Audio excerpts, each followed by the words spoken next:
Jason Tatum a plus 27 in game one, best of any player.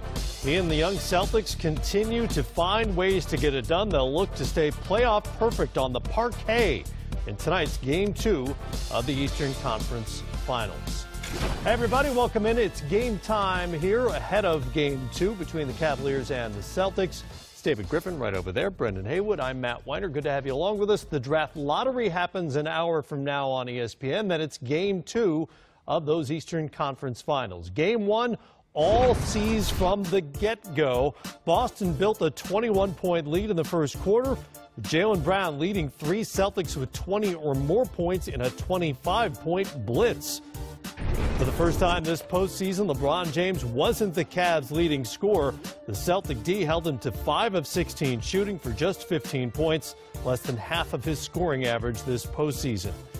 And it didn't help matters that the Cavs collectively missed their first 14 three-point attempts and finished just 4 of 26, and now ranked 13th of 16 among all playoff teams in three-point percentage. It was a catastrophic start that doomed the Cavs. They were doubled up after the first quarter, down 26 at the half, the largest halftime deficit of LeBron James' playoff career.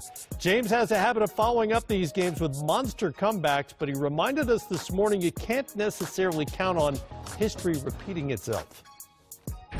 History is history. I'm a guy who lives in the moment. You can't rely on what you did in previous series. You got to rely on, your instincts. You got to rely on, the coaching staff and what they put together as far as the game plan, and then you go out and execute it. So, just because you did something in one series or the previous series don't mean you can, result back to that. You have to be ready for that next game. The Cavs are just 1-2 in game one so far this postseason when LeBron's numbers have not been great. Game two is very different, 44+ per game on 69% shooting, along with 19 assists in the two games combined. Guys, you both know LeBron James. You played with him. Obviously, you were his boss for a while there in Cleveland. How does he generally respond to these types of games? Well, I think you saw the numbers. He's going to come out and play awfully well. We've talked about this before. There's very few people. Manu might be the only guy I can think of in the league who has his feel for the moment, his recognition of the magnitude of a moment. He's going to rise to the occasion because he always does. Cleveland's real issue is somebody else has to come along for the ride. They're going to have to make the open shots that they got in game one. They're going to have to make those in game two. Yeah, I don't really worry about LeBron James. His mindset is always the same. We always talk about this different LeBron James, but at the end of the day, when he has a bad game, he understands he has to come out there, go out there with an aggression. He has a feel-out game one, and he generally bounces back because he's a great basketball player that has the ball in his hands a lot and he knows what to do. You remember they were blown out by the Cavaliers twice in that first round series. He came back with a 45-point game and a 46-point game afterward. He'll play better, we assume that.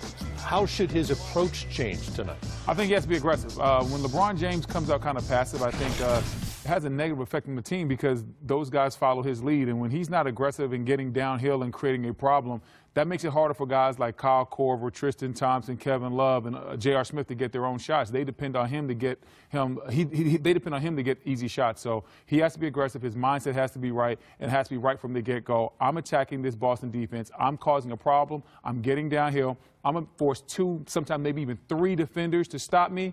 And then when they do that, I'll kick the ball out to my shooters. The Cavs didn't shoot well game one, only 15% from 3. They won't shoot that poorly again. Just based on their averages, you would assume they'd shoot better tonight. There could be a lineup change as well. Ty Lue hinted at but didn't commit to putting Tristan Thompson into the starting lineup. And he has some positive history with Al Horford in particular. Yeah, so even going back to when Al was in Atlanta, Tristan and Kevin together have been very successful against Al. They've made it very difficult for Al.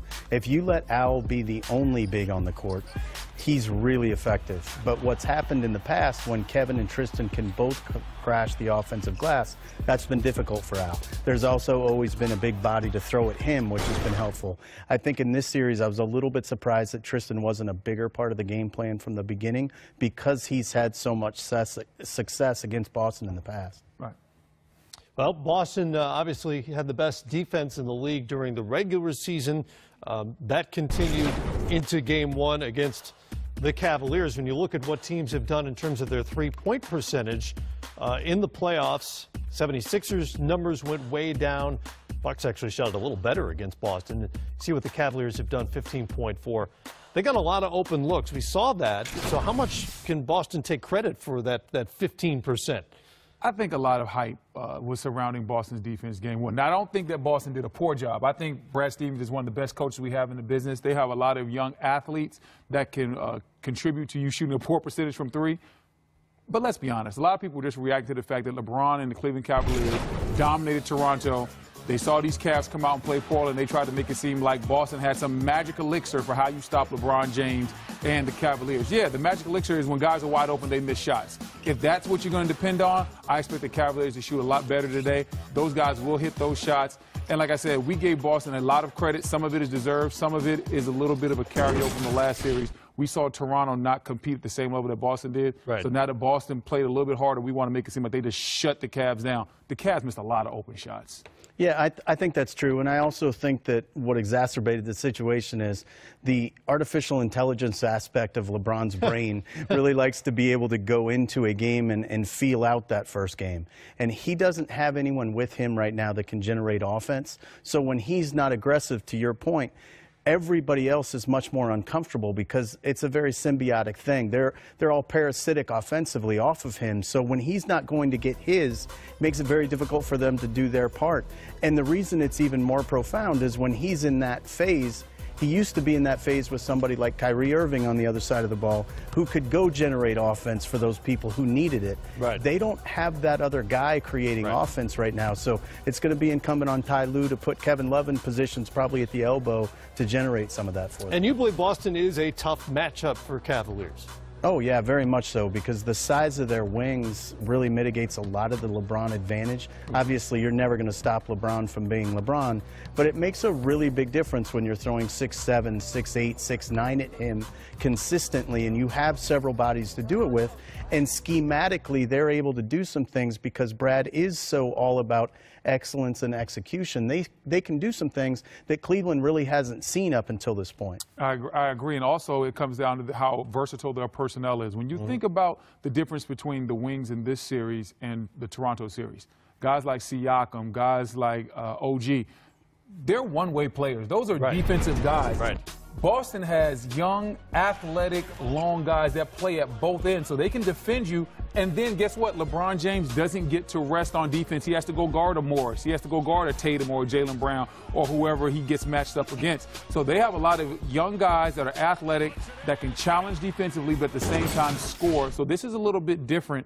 This is a little bit different animal for the Cleveland Cavaliers. A lot of two-way guys. It's also interesting that Boston was able to tune up, if you will, against the likes of Giannis Antetokounmpo and Ben Simmons, two sort of oversized point guard types that LeBron is. Well, listen, you learn experience is the best teacher. And when you get to play against a Giannis and then you get to play against a Ben Simmons, next thing you know, when you step up against a LeBron James, things become a little bit easier. I'm not saying it's easy to guard LeBron James. We all know that's not the case. But the fact of the matter is you can say, hey, these are some things that I did to slow down Giannis. Maybe I can use that against LeBron. Maybe some of these strategies will work. And the fact that they've seen these guys that are athletic freaks, now they're not blown away because they're playing against an athletic freak themselves. Yeah, in the case of Ojale and Tatum, you're talking about rookies. So not only did they not see this before, they haven't seen playoff basketball before either. So being able to see it in the form of a body not unlike LeBron that is a genetic freak is not quite as overwhelming when you see LeBron. But I also think the other thing that's really significant about this is Jaylen Brown got an opportunity last year to guard LeBron a little bit. Right. And we were always really comfortable when Jaylen got in foul trouble. We were pleased with that because even as a rookie, he poses problems for LeBron because his physicality is such that LeBron's just not going to bogart him at the rim. Right. It's interesting you describe those guys as physical freaks. What are the odds you're going to run into all three of them in the same postseason? That's what's happening with the Celtics right now.